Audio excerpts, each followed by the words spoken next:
Assalamualaikum warahmatullahi wabarakatuh. Alhamdulillah kita sampai lagi pada periode episode yang sekarang episode 49.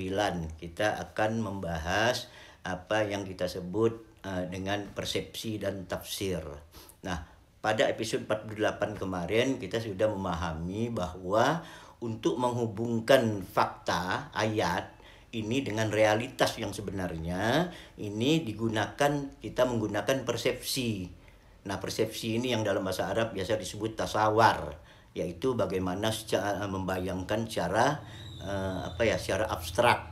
Nah, apa itu persepsi? Persepsi adalah proses pada individu, pada diri kita, pada setiap manusia dalam memahami ayat berdasarkan informasi-informasi dan stimulus-stimulus yang diterima secara indrawi. Nah, proses ini memberikan suatu gambaran dalam bentuk konsep-konsep yang menghubungkan antara fakta dan realitas. Nah, agar fakta dan realitas ini sesuai atau setidaknya agar fakta ini sesuai atau setidaknya mendekati realitas yang sesungguhnya, ini setidaknya itu ada 6 syarat. 6 syarat sebagaimana yang sudah kita sampaikan pada episode yang lalu, yaitu episode 48. Nah, persepsi inilah yang dalam tradisi intelektual Islam, inilah yang disebut dengan yang kita kenal dengan tafsir. Nah, jadi kalau berdasarkan hal ini, ya kan, berarti semua tafsir yang ada itu sebenarnya kalau kita pengen benar, ini bukanlah tafsir, tapi hanyalah persepsi atau tasawar yang bisa saja keliru. Nah, sebagaimana Allah katakan pada ayatnya, Allah katakan wa in tuti aksara man fil ardi yudilluka an sabilillah in yattabi'una illa dzan wa inhum illa yakhrusun. Nah, kalau kalian mengikuti mayoritas kebanyakan manusia di muka bumi ini, kamu akan tersesat di jalan Allah. Karena apa? Mereka itu hanya mengikuti persangkaan, mengikuti zan, wa inhum la yakhrusun, dan mereka itu hanya membuat kebohongan. Nah, kalau begitu dari mana kita memperoleh tafsir? Nah, ayat atau fakta yang didatangkan Allah itulah tafsir yang paling baik, kata Allah. Nah, kalau kita lihat di surah Al-Furqan ayat 33, di sana Allah katakan wala ya'tunaka bimasalin illa ji'naka bil haqq wa ahsana tafsira. Nah, tidaklah mereka datang kepadamu membawa sesuatu yang aneh, yang berandai-andai saja, melainkan kami mendatangkan kepadamu ini sesuatu yang hak dan tafsir yang paling baik. Jadi tafsir yang paling baik itu datang daripada Allah. Nah, jadi persepsi yang dari kita ini, jadi persepsi yang baik di samping memenuhi 6 syarat seperti yang kita bahas pada episode 48 kemarin. Nah, kita juga harus mengacu pada tafsir Tuhan. Dalam bentuk apa tafsir Tuhan ini? Tuhan katakan itu dalam bentuk Qur'anan Arabian. Agar apa? Agar kita dapat memahaminya, dapat menggunakan akal kita dalam memahami tafsir Tuhan. Oleh sebab itu Allah katakan inna ja'alnahu Qur'anan Arabian. Sesungguhnya kami jadikan yang ada di dalam persepsi tanda kutip persepsi Tuhan, kami jadikan itu dalam apa? Qur'anan Arabian la'allakum ta'qilun.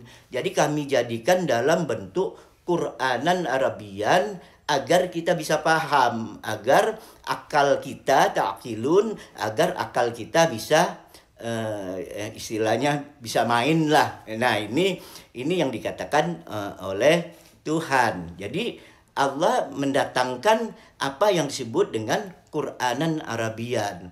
Nah, Qur'anan Arabian ini adalah kumpulan atau rangkuman makna yang terkandung dalam lisan Arab. Dengan perkataan lain, bukan hanya lisan Arab yang berdiri sendiri, yang berdiri sendiri sebagaimana kita gunakan di dalam bahasa Arab sehari-hari. Nah, kalaulah yang kita gunakan, yang maksud Allah itu adalah yang didatangkan Allah dalam bahasa Arab sehari-hari, bukan Qur'anan Arabian, tapi lisan Arab. Nah, tentu dalam memahami Al-Quran tidak ada masalah gitu, karena bisa dipahami karena di dalam bahasa yang kita pakai sehari-hari. Nah, tapi yang didatangkan Allah ini adalah dalam bentuk Qur'anan Arabian, kumpulan rangkuman makna yang terkandung di dalam lisannya. Bukan lisannya itu sendiri, hanya lisannya itu sendiri, tapi apa yang terkandung di dalamnya gitu. Nah, jika lisan ini yang dimaksud lisan sehari-hari, yang dimaksudkan bukan Qur'anan Arabian, tapi lisan Arab sehari-hari, tentu misalnya ayat-ayat Alif Lam Mim, Ha Mim, Alif Lam Ra. Nah, ini kan lisan Arab. Nah, tentu orang-orang Arab pasti akan mengetahui, tapi buktinya sampai hari ini banyak yang orang Arab, apalagi kita yang bukan orang Arab, yang belum mengetahui. Karena apa? Karena itu adalah Qur'anan Arabian. Nah, begitu juga misalnya di dalam kalimat Bismillahirrahmanirrahim. Nah, di sini kata asma, di sini Bismillah ini tidak menggunakan alif, ya kan? Tapi di dalam Al-Alaq, di dalam kalimat Iqra bismi rabbikal ladzi khalaq, ya kan? Kata asma di sini menggunakan alif. Nah, ini kan kita kan tidak tahu gitu. Kita tidak tahu kenapa bismillah menggunakan alif sedangkan bismi rabbikal ladzi khalaq asma'nya tidak menggunakan alif. Nah, ini karena apa? Karena Qur'anan Arabian, ada rangkuman-rangkuman, ada kumpulan-kumpulan makna yang di dalamnya, di dalam kalimat-kalimat Qur'anan Arabian itu memiliki makna. Nah, oleh sebab itu tanda-tanda ayat-ayat yang diberikan Allah ini harus kita pahami dalam konteks Qur'anan Arabian. Nah, nanti kita kasih contoh nanti di episode 50 kita akan bahas misalnya apa makna istiwa alal ars. Nah, kan ada ayat itu kan khalaqas samawati wal ar fi sittati ayyam tsumma stawa alal ars. Nah, selama ini kata istiwa itu kan dalam bahasa sehari-hari kita katakan bersemayam. Nah, sehingga kita katakan Allah nongkrong, Allah punya tempat, Allah nongkrong.